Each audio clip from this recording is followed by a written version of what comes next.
This is the Aftermarket Radio Network.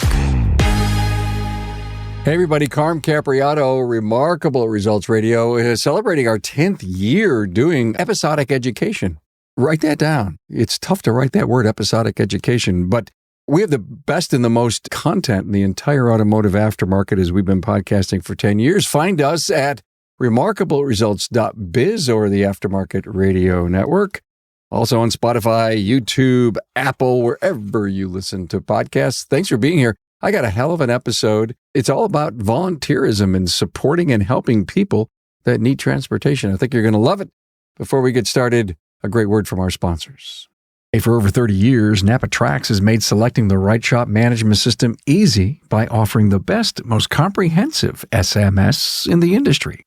We'll prove to you that Trax is the single best shop management system in the business. Find NAPA Trax on the web at napatracs.com. Hey, how well does your team know their stuff? Test their automotive skills with the Today's Class Basic, Advanced, or Service Advisor quizzes. It's a quick, effective way to spot gaps and grow stronger teams. Take the quizzes now at todaysclass.com/TC quiz. Hey, welcome back, everyone.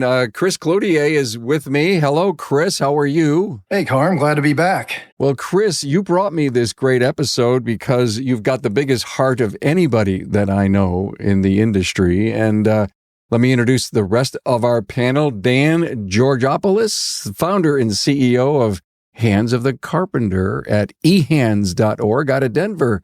Hello, Dan. Hey, good morning. And also, David Russell is with us, president of OnRamp DFW. That stands for Dallas Fort Worth, I do believe. You got that right. Morning, Carm. Good morning, man. David's from, it's onrampdfw.org. And of course, Chris, CEO of AutoFlow and Golden Rule Auto Care, shops in Dallas. Look at Chris. Thanks for this. Let's talk about the size of your heart and why this is important for our industry to hear about the extreme requirements of transportation. Guys, I was reading, I can't remember, Dan or David, if it was one of your websites, and I was searching all over, just getting a great feel of what you guys do. And one of the things that hit me so hard was how we take for granted that we put the key in the ignition, we turn it on and we go. I'm sorry, I guess as a young man, I realized how badly I wanted to drive and get my first car and all that stuff. But over time, as we lived our life, we went to our jobs and we took the kids places and we bought groceries home and all that stuff. We forget how critically important transportation is to us. And guess what? There's people that don't have it and need it.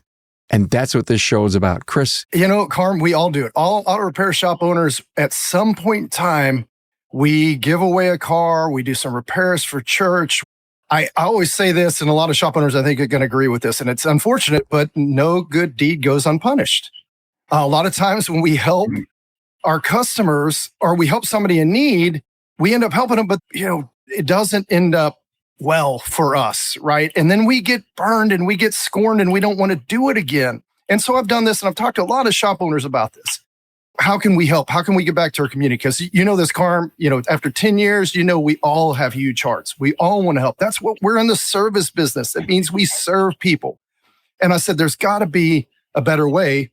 And, Hands of Carpenter, we started donating some software with them. So I got to know Dan over the time and what they've done. And then, David popped into my life from another charity, and David, similar in the DFW area, which is my local area, Dan being in Colorado. And I'm like, wow, this is great. And I really wanted the industry to know about, hey, we can help support this.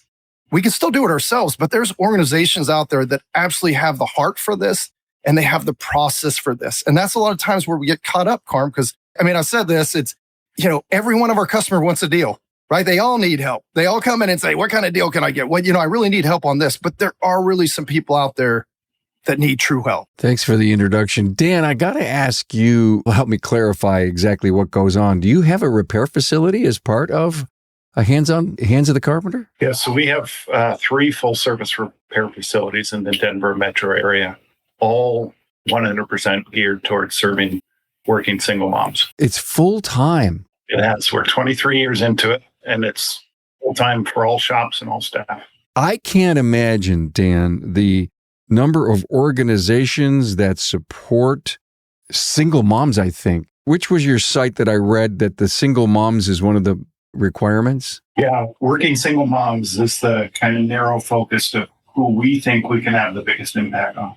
Not that there's no one else that needs help, because there's millions of more people, but we think we can have the biggest impact on working single moms in Denver Metro. So a working single mom, a legal license. What else is the requirement? Yeah, just a legal licensed driver in Colorado, license, insurance, and registration, and then a working single mom with kids at home. And if that's you or you know somebody that fits that, we're here to serve them. You know, it's amazing when you stop and think a working single mom that has a legal license that doesn't have any transportation, but yet the word working and children in there just rock your socks when you think about the need that people have.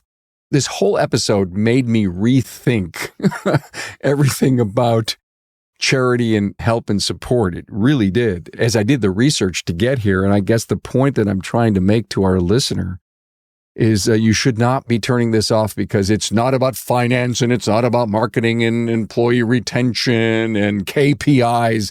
This is about the heart. And I said it a little earlier and I want to say it again. David, you got a pretty damn big heart to do what you're doing. Well, I think it resonates with a lot of people to see somebody who legitimately needs a hand up. And I think a lot of us have been there at some point in our lives where whatever circumstances conspired against us or something unforeseen happened and someone came out of their area and out of their generosity and helped us. And we're a faith-based organization with that as the message that we've received that. And so we are there to give that. It's a joy. I tell you what, it is more fun than you can imagine to see somebody. I mean, just a recent example of someone who has been taking the bus and taking the train for 6 hours a day. She has to wake up and she has to leave by 5 a.m. to get there at 8. So we mapped out, okay, how far is it to her work? It's a 20-minute drive. She has 5 hours back to spend, single mom, similar, Dan, and she has 5 hours to spend with her son. She almost immediately signed up to start taking classes to go back to college. I mean, and so much fun. I mean, so I don't know, big heart or not, but man, it's fun to be a part of that. Transportation, I guess I've always been taught, is freedom. Freedom to come and to go and to do whatever it is that you need or want to do. But, majority of it is about earning a living and providing for you and or your family. And I guess the thought here is that stop and think. You don't have wheels. Just let that roll around your head just a little while. You don't have wheels. I mean, Carm, you said it, right? You put the keys in the car. And as an auto repair shop owner, we know this. It's frustrating when the customer comes in and they're like, I put the keys in the ignition and it didn't start today. And they're mad, right? They're not happy because it's not an iPad or a new iPhone or a new iWatch or something that they're buying. It's this car that they rely upon that they always think is going to start. And they think, we get it. We just fixed this. Well, why did this break? I was just talking to a neighbor the other day and he's like, I said, well, you got an ignition coil going out. Well, why did it go out? And I'm like, well, it's 2017. Like, it's going to go out. Well, are more going to go out? Yeah, absolutely. Like, more are going to go out. Well, this sucks. And I'm like, yeah, this is a car.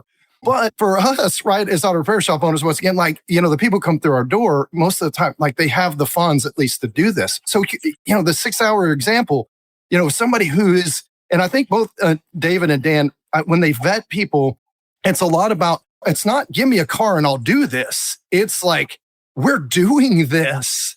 And wow, if we had this, it would make our life so much better. Like, that's awesome, right? That's like, okay, giving that hand up, I think is an important part of it. It's not just like, and we all know that in life, right? People are like, oh, if I only had, well, these are people, I think a lot of times they help that are doing. And I think that's where the even more awesome, part comes in, this whole experience. Yeah. Thank you for that. Guys, look, podcasting has a lot to do with storytelling. And David, Dan, I'm going to ask each of you to tell me if you come in and do a quick keynote first. David, Dan, tell us all about your organization. Share with us the story that you would tell people. David, I'll start with you. There are many, but I'll just give you a recent one that's just impacted me greatly. And it's a refugee family from East Africa. and very well-to-do family there. In fact, he was president of university. He's a doctor in international law. But in his community, he saw some refugees being just brutalized by the government and said, I am the person to do something about this. I actually can. I can go to court and I can represent them. And so he took the government to court and he won. And so immediately, that changed, but his family then became in danger. And so he and his family had to flee the country. They resettled in another country. And this is the crazy part, is that as they settled and got, all their day-to-day stuff figured out, he saw the same thing happening again in this new country. And so he said, I know what to do. And so he took that country to court. And all this is documented. You can see the documents that he wrote. He took them to court and he won again. And they had to change. And so actually, different organizations actually swooped in and grabbed his family at that point because of how much danger they were in. And he ended up here in Dallas. But all of his degrees, all the things that he's worked to have mean nothing in Texas. He can't practice law here. So he's essentially working at a 7-Eleven to try to provide for his family. And just the most humble guy you could imagine, that you would look at that and say he did the right thing. And yet all this stuff happened to him. So for us to come in and say, hey, can we help you resettle? And this isn't someone that I'm looking at and saying, out of my high position, let me read. It's like, man, I want to learn from you. This is amazing how you have sacrificed. And if we can come in and make your life a little bit easier and better and give you an opportunity to thrive here, we're thrilled to do that. What a story. Sounds like the movie of the week. I agree. Wow. And so you, somewhere along the line, just give me a little details. Someone recognized this, went to you, and you went through a vetting process? Yes. So our process is we work with other organizations in the area who have relationship with people already. And so they have at least a 6-month relationship. And so they can say, we've seen them working hard. We've seen the situation they're in. We vouch for them. An organization that we've worked with several times came to us and said, hey, this is somebody who checks all the boxes. And, we then did our interview and all of our due diligence. And it was quickly evident for us that this is the exact kind of person that we want to help. David, like Dan has multi-locations and technician specialists that work on these vehicles, do you do maintenance or just do the cars? We don't do maintenance. We just give people cars, actually, which is a very unusual thing we've found out. So people can donate vehicles to us or we go and purchase them. We get them serviced in great working condition and we give it away to somebody. Okay. So you're from Dallas-Fort Worth. You sent me a note. This blew my mind, David. Dallas is the worst large city in the U.S. for not owning a vehicle. And is that because the young people want to Uber, or is because there's a lot of struggling people? It's mostly the second one. So the sprawl that happens here, the public transportation just really does not reach it. And if you look at some of the stats, you can look at some of the census reports, very recent, where it shows that of the around 800,000 people that are below the poverty line, only 1% of them can actually use public transportation to get to work. It's a crazy number. So you have to travel a great distance to get somewhere where you can make, a living. And so it's crazy. And that research was done by Rice University. You can look it up and see. It's the number one worst in Texas. And then as far as large cities, I think it's the worst in the United States. Thanks for the background and the update on that. Dan, give us your bestest story. Those are hard. Like, I think David was trying to recall which one do I choose, but I think I'll choose one that involves something a little different than initially getting a car to somebody, because there's probably 20% of what we do is get cars to people that don't have them. And 80% is helping them maintain and make reliable vehicles out of the ones they have. What we've seen is a long view of that is important in terms of walking with them we walk with them for 3 years once they've gotten a car or once we meet them. And that involves a level of education around car care and just what the muscle memory, so to speak, is on what you need to do to take care of a car to make it last a long time, like Chris was talking about. Let's face it, your shop management system is the single most important tool in your shop, period. NAPA Trax was built from the ground up to make your business more profitable and efficient. We provide an extensive set of tools to increase and track profitability in real time. NAPA Tracks offers the industry's best post-sale support, hands down, and we train your people on site. Yep, on site. And we offer remote refresher training 10 times a week, and customer support is open 6 days a week.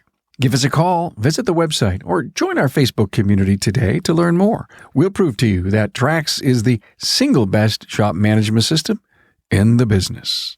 NAPA Trax is always customized and tailored for you, whether you're a one-man shop or a large multi-bay or multi-location company. After all, it's your shop, so it's your choice. Visit us on the web at NAPATRACS, that's NAPATRACS.com. Transform your team with today's class, where automotive training is easy, quick, and fun. Just 5 minutes a day on our app can eliminate hours of looking up forgotten information later. It's perfect for technicians, advisors, and managers alike. Keep critical knowledge fresh and top of mind, ensuring your team operates at peak efficiency. Today's class is impactful, accessible from anywhere, and a bit of fun too, and we're not talking about after-hours pizza either. For training that gets results, turn to todaysclass.com. To your point earlier, Chris, with your neighbor in the ignition coil, you buy the car once and you never have to fix it or repair it or maintain it forever. Things don't break, do they? Yeah. So the one I'll share is about a single mom that it's a couple of years old, but it shows kind of a spiral effect of what can happen. So we got to participate in a small part of the journey of a single mom with 2 children who was working. She had a car. It was a car that someone sold her that wasn't a good long-term car. She moved in with another single mom to try to share space. And one of her kids got sick. And the other person she was sharing space with was concerned about that illness and actually asked her to leave. And at the same time, she had basically had an unreliable car. And so she had to leave that apartment. Unreliable car led to being what an employer would call an unreliable employee. And she lost her job. And so at that point, she found herself with 2 kids, no place to live, car that wasn't reliable, and no job. Unfortunately, that led to her children being taken away from her because she couldn't provide for her family. And that's what a reliable vehicle does. It enables a single mom or anyone that's in need to provide for their family. It certainly is freedom, but I would use the word opportunity. And without it, you lack significant opportunity. So that was the point at which somebody in her sphere of influence told her to connect with Hands of the Carpenter. And when she did, we brought her vehicle in and certainly confirmed that it was not the right vehicle for her to be in long term. She persevered and got 2 part-time jobs to try to continue to work and was doing the things, taking the bus, again, desiring to get her children back. And so her work showed or demonstrated to us her persistence, which is what we want to see. And we want to see that they're demonstrating the desire to move from where they are to somewhere else on their journey. And so we started working with her. We repaired that car to keep it going for a few months while she was able to save a little bit of money and support a fraction of the cost of a vehicle that we found for her.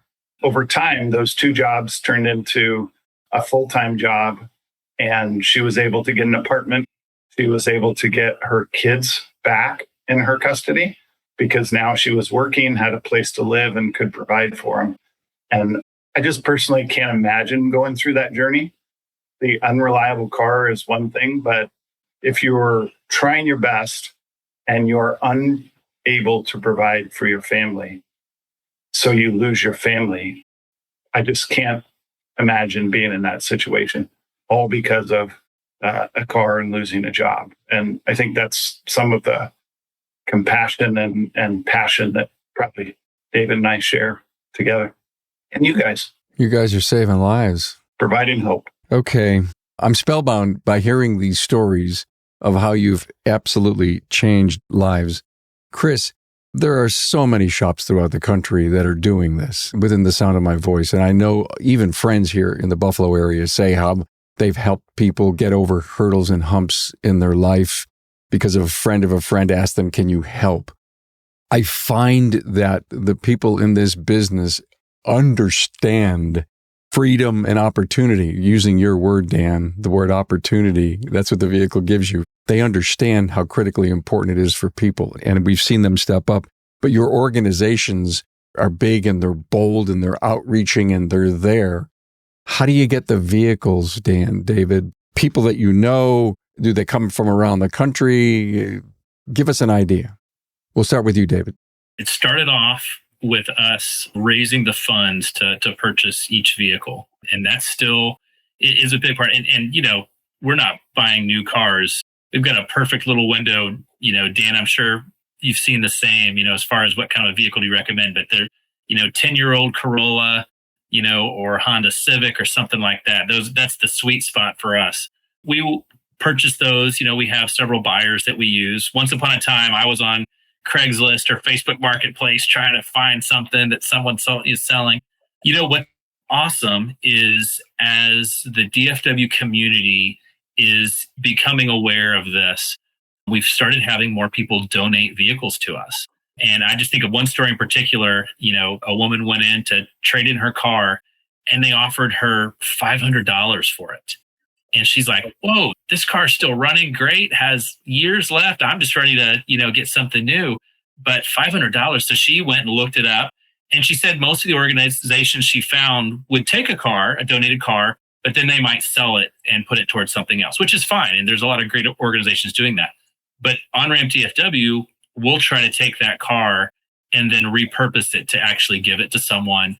And then the people who have donated it actually come to that giveaway, and they can come and actually meet the person that's getting that car and they can hear their story. So that's become almost half of the vehicles we give away now are donated vehicles that we then take. And, you know, Chris has been one of the shops that we use to get it serviced, and people that they have a big heart as well. And they're like, hey, here's a piece we can help with. And then we take it and we give it away. How you doing the card thing, Dan? It is unfortunate that the number over the last decade, but maybe the last 5 years, the number of vehicle donation programs that take them and use a third party and sell them. And it would be amazing, right, David, if 100% of those would get out to people that need transportation. There's great vehicle donation programs that raise money through selling those cars for things like animals and children and things like that. So don't get me wrong, but the need for reliable vehicles, in my opinion, far outpaces the need for turning it into cash because the value is significantly lost. However, we take in about 400 vehicles each year. Believe it or not, roughly about 10% of those can be turned into a safe, reliable vehicle because of the condition they're being turned in. And I think aftermarket and, you know, the used car market would also demonstrate and statistically that cars are being worn harder, used longer, higher mileage, those sorts of things. So that piece is unfortunate, but we're placing vehicles mostly through vehicle donations too, and supplementally through car purchases. How many people are you supporting every year? Is it like one a week? I don't mean from a maintenance perspective, but getting a qualified individual into a vehicle. Are you doing it weekly? How many times a year? I would say it's almost spot on once a week that we're getting a vehicle to somebody. We're serving now a little over 800 every year, an average of 4 times each year through the repair program. Dan, where's all this money coming from to keep everyone gainfully employed? The generosity of the individuals that give, really, foundations, or even, for example, what Chris said, there's times that you can give and there's times that you can not charge. Yeah, so those are equal in my eyes, just however you can get involved. And Dave mentioned partners are really important too. And I would agree, if there's shops out there that can come alongside and support one of these cars that's been donated or somebody that needs help, the best case is what we do really well, and that's finding the right people. And shops do what they do well, and that's doing the repairs. And I think that's where some of the burnout can happen when it's hard for a shop to qualify somewhere and no one who's in need and who's not. When shops do stand beside these organizations, right? I mean, this industry is great, like Brakes for Breasts, like that. It's catchy. And I'm going to make a joke, but it's going to be inappropriate. So I'm not going to make the joke. But like, that's one of the organizations like we support. There's these other ones that we can stand beside, right? That's just not, hey, we wear the pink stuff, which is great. Once again, I totally support Brakes for Breasts. But Dan said it really well, and David said it, I think, really well. Like, what can shops do? We can stand beside them. We repair cars. And you know what is really nice? We always talk about culture, Carm. You talk about culture. We talk about culture. Everybody on here comes on. Every shop owner says, hey, I want a great culture. You know what makes a great culture is when your guys know that they're fixing a car and that car is going to go to somebody who's going to give them the freedom and opportunities to have a better life. And there's not one technician or service writer that's ever going to go, oh man, I had a bad day today. They're going to go home to their wives and their kids and they're going to go, wow, this is what we did today. We took this car and we helped this organization, and the stories make you want to cry. I mean, they make me want to cry. How could you not be a part of it, right? How could you not want your people to be a part of it? Totally agree, Chris. I was basically going to ask you that question and you just nailed it. I'm so glad you did, because I think that helps summarize the discussion that we're having. And that is, if you're listening to this, share it with a friend who says, you've always wanted to help. You've always wanted to say, I'm this in my level in my career and I want to jump to another place. Everybody says, what's next? Oh, I'm down to working 3 days a week. I'm a little bored. What's next? Ooh, this could be the episode that sets you off on a journey to help people. And to everyone's point, you're maybe not sending a car to Denver or to DFW, to David or Dan, but I guarantee you guys that there's an organization in your town that needs you and your services, your smarts, your capabilities, like badly. I agree, Carm. Not only are they giving away cars, I think both these organizations do a good job of making sure that the person they give the car to understands that car needs to be maintained. So I support this other organization. It is called Every Village, and they go to Africa. And so Africa, everybody says, hey, we're going to go put wells in Africa. And then the well breaks, and then nobody can get water from the well, and it's horrible. Well, Every Village goes in there and they teach people how to fix the wells. And it's like this great, and I'm like, wow, that makes sense. And I think it's the same thing about these organizations. They're just not giving the car.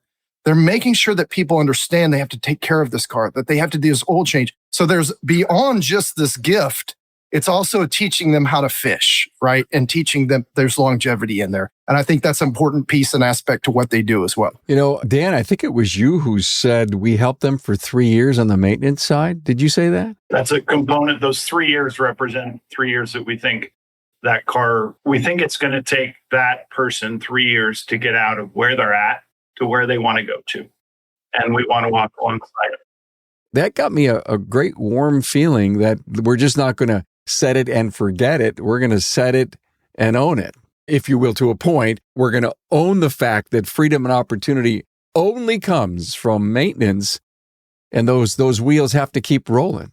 Ooh, that's kind of cool. Here's a fun fact. We've started tracking the progress of women over the 3 years, and this will demonstrate opportunity where if a woman does not have a car, which is the same situation as the participants that David is setting up, that after she gets her car, if she's employed before she gets it, she gets one, her income increases an average of 27% in the first year.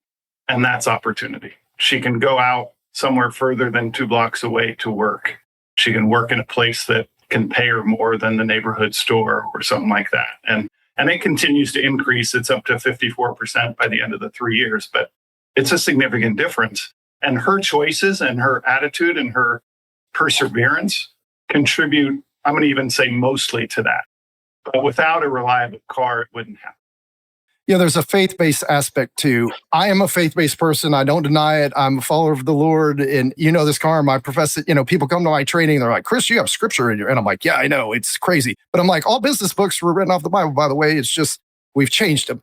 The important piece about that is like, I think that spiritual part, or that, hey, we're here to help you. Once again, not just the maintenance and not just the car, but like, we're here to help you in your journey of life. Because when you're, and I was sitting down with David and breakfast, and he's telling me like this whole, the year that they spend with there are people like they're helping, like they're coaching, like they're there for them. Like it's not just, and I know Dan does the same. Like it's not just, once again, here, this and this. There's a life aspect to all this as well, where, we do it. Sometimes we think that small little rock that we throw in the, in the pond doesn't make a difference. But man, those ripples, they do make a difference, right? What'd you have for breakfast, David? I had the skillet or something, didn't I? It was good. Yeah, it was good. We've been there a couple of times now.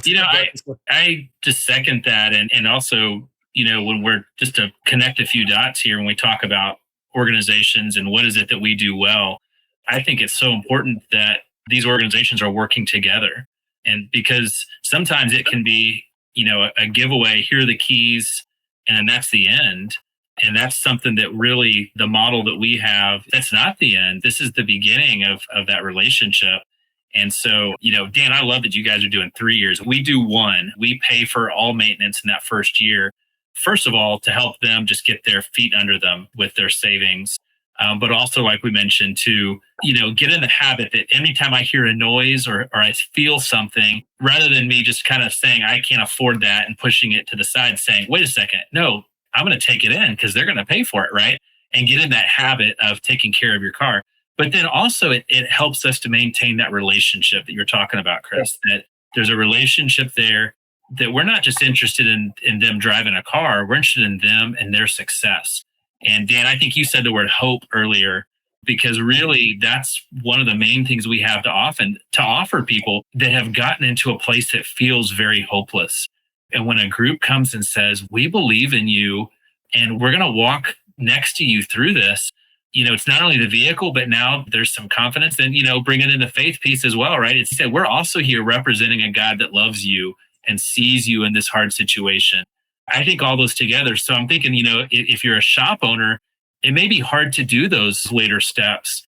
And so partnering with an organization that can do them, but maybe that organization can't come in and fix a car or purchase a car. They don't know that world.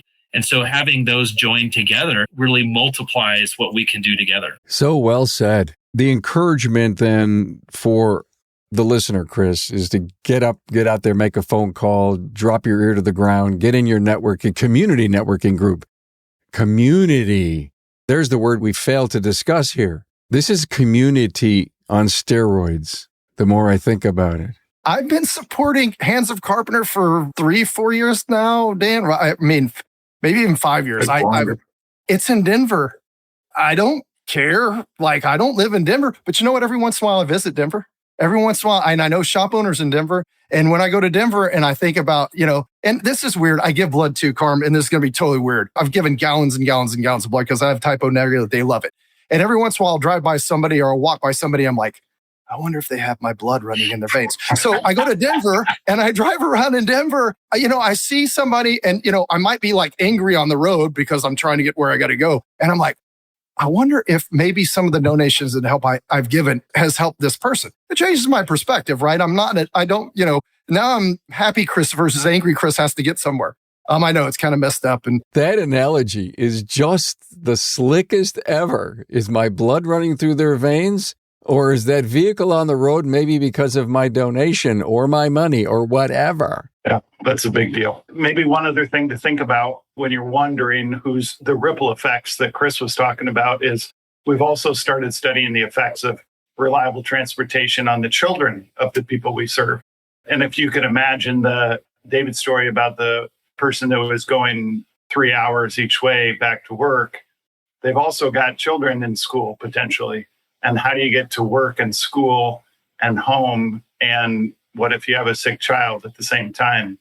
Being able to have a car means you can keep your children in school and you can get them there regularly. And they can participate in things, whether it's sports or art or music, that are after school that keep them involved in things that are healthy and fruitful for them and their family, and not in things that, might be staying at home or having 5 or 6 hours free when mom or dad's trying to be on a bus while you're done with school. So the effects are more so than just the adult that's being served. So well said, Dan. Dan Georgopoulos, the founder and CEO of Hands of the Carpenter out of Denver. I'm going to make that your last words. It was so well said. David, any final thoughts? it can be easy to not know and so to not do anything.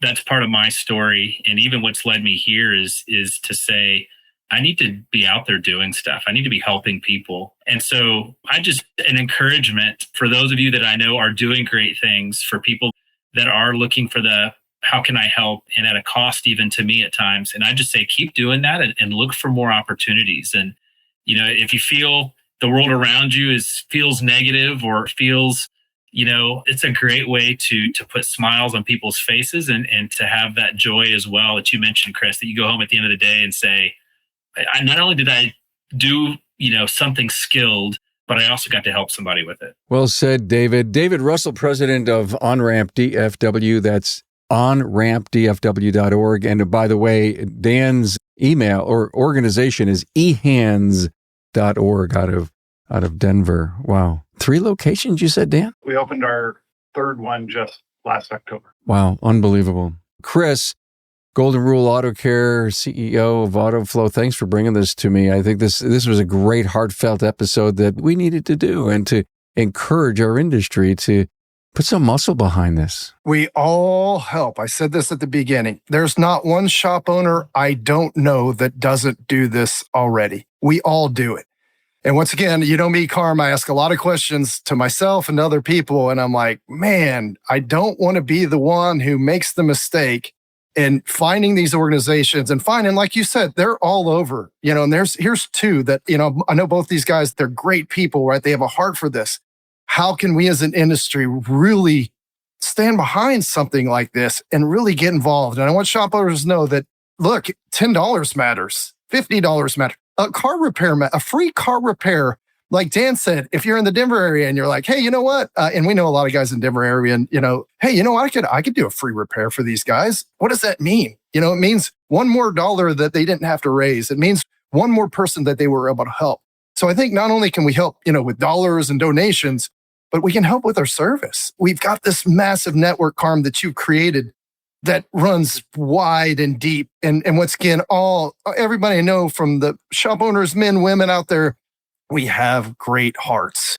And here's a way you can help and let them do what they do really well. And we can continue to do what we do really well. Oh, thanks, Chris. I've got to encourage the audience to use Chris's analogy of the blood flowing through your veins or the vehicle that's on the road because of the contributions of time, service, or money that you gave. I got to summarize this based on a lot of the great talking points that have hopelessness to hope, and that equates to freedom and opportunity. And we need to do a whole lot more of that. And if you're not, get involved. Thank you guys so much for being here. Appreciate your time. Thanks for having us. Thanks for being on board to listen and learn from the premier automotive aftermarket podcast. Until next time.